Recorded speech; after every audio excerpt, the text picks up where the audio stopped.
Very few paintings have reached a level of admiration as great as this one. It is one of those images that feels instantly familiar, even to people who do not usually take an interest in art. The Kiss was painted by the Austrian artist Gustav Klimt around 1908, and even today, more than a century later, art historians remain fascinated by this work. If we look at the painting and let its title guide us, it is easy to assume that it is simply an image about love and romance. Two figures embracing, wrapped in gold, suspended in a moment of absolute intimacy. And yet, there is a theory that completely changes the way we see this painting, an interpretation that suggests this kiss is not only an act of love, but something far more tragic. When we begin to pay attention to the details, the image stops being as simple as it first appears and reveals a meaning that is far more complex.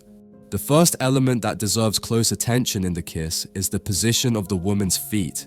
If we look carefully, we see that her feet are placed right at the edge of what appears to be a cliff, as if she were clinging to the very limit of the world. Beyond this point, there is no clear information, only a vast, golden, hazy expanse that occupies much of the background of the canvas.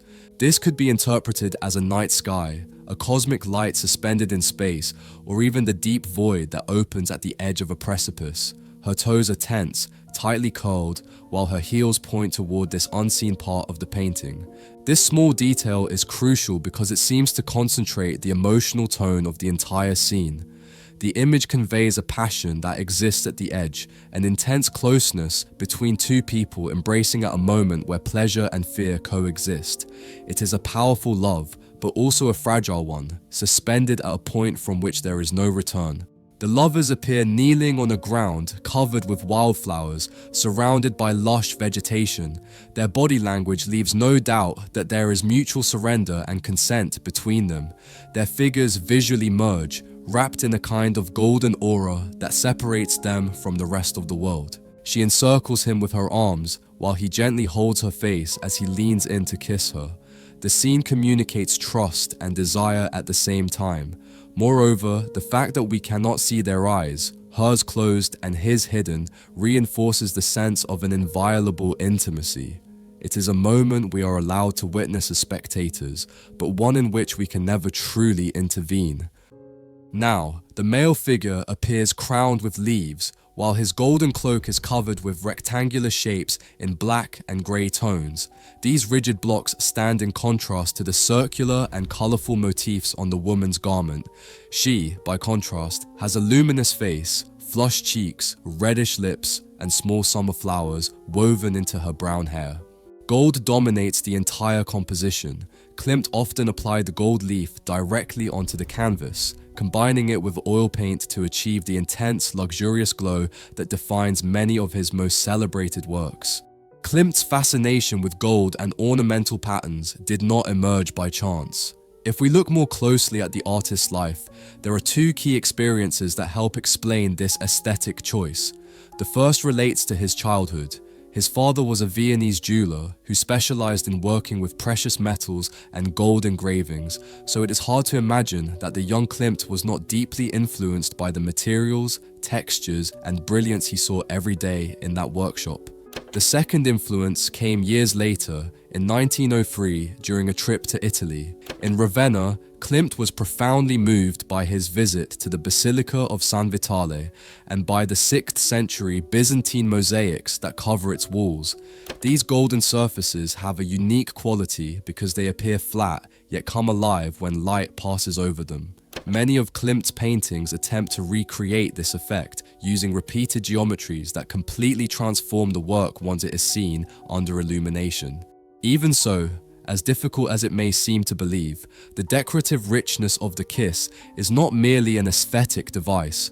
The circles and rectangles do more than distinguish the masculine from the feminine. They introduce a visual tension between the two bodies. These basic shapes can be read as primal, even instinctive symbols associated with the masculine and the feminine. Klimt seemed to be searching for a visual language capable of expressing something essential and deeply human about the act of loving. Much of the painting's appeal lies in the way figurative elements such as hands, arms, and faces blend naturally into this abstract universe. One only needs to observe how the woman's left arm merges with the surrounding patterns, gradually losing the boundary that defines it. All of this results in a composition that works as a constant interplay between what feels close and what feels distant. The eye lingers on the most delicate details, then pulls back to take in the whole, and then dives once again into the forms. It is a visual back and forth that keeps the image alive and turns the act of contemplating this painting into an almost hypnotic experience. Now, over time, art historians have tried to identify the lovers represented in the painting, proposing different possibilities.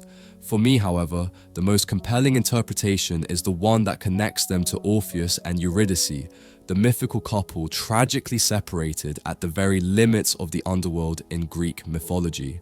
But before going deeper into this theory, I would like to remind you that if you would like to have this work in your own home, it is available in our catalogue, where you can purchase a reproduction that is as faithful as possible to the original painting and collect it for a lifetime. Shipping is completely free, and just like in the video you are watching, with our reproductions you can begin your own art collection and turn your home into a personal museum. By purchasing from the store, you are also supporting me in a very meaningful way so I can continue creating videos like this one. You will find the link in the description of this video. Now, let us continue. According to the Roman poet Virgil, Orpheus and Eurydice had just been married when tragedy struck.